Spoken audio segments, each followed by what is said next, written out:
ఇవాళ మన వర్షాలకు రోడ్లని గుంతలు పడ్డాయి. చిన్నకోడూరు పోతే మనకు మెట్టుబండల కాడ ఎంత గుంత పడ్డది లేదు. నంగునూరు దిక్కు పోతే గుంతలు పడ్డాయా లేవా? మన వెంకటాపూర్ దిక్కు పడ్డాయా లేవా? గుంతలు ఊడిసే తెలివి లేదు దీనికి. కనీసం రోడ్లు గుంతలు పడితే ఆయన కొమ్మట్టెడ్డి ఉంటాడు ఇక నరకమంటే ఈ ఎంత దూరం అని నరుకుతాడు. ఏదైనా గుంత కనబడితే నాకు ఫోన్ చేయండి అన్నాడు. అసలు గుంత పడని రోడ్డు ఉందా ఈ రాష్ట్రంలో?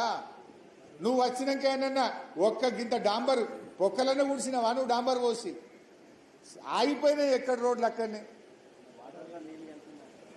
ఆయన వాటర్లో నీళ్లు కలిపిండో ఇలా నీళ్లు కలిపిండో ఏమో కలిపిండిగా.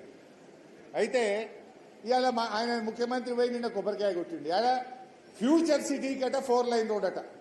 ఇక్కడ సిటీ లేదు, ఇల్లే దిక్కు లేదు, దానికి 6 లైన్ల రోడ్ ఇస్తాడట. ఉన్న రోడ్లకేమో గుంతలు పడితే పూడ్చేది తెలివి లేదు. అంటే ఎవరి కోసం చేస్తున్నావు నువ్వు? ఆడ నీ భూముల ధరలు పెంచడం కోసం వేస్తున్నావు, నీ కాంట్రాక్ట్ల కోసం చేస్తున్నావు. నువ్వు ఎక్కడ వేయాలి?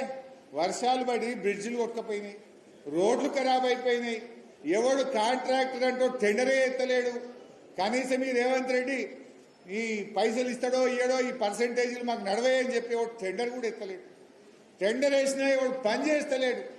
ఇదేమో ఇడిచిపెట్టిండు ఫ్యూచర్ సిటీకి రోడ్ ఎత్తా అంటాడు. ఉన్న రోడ్డు మంచిగా చేయాలి రేవంత్ రెడ్డి.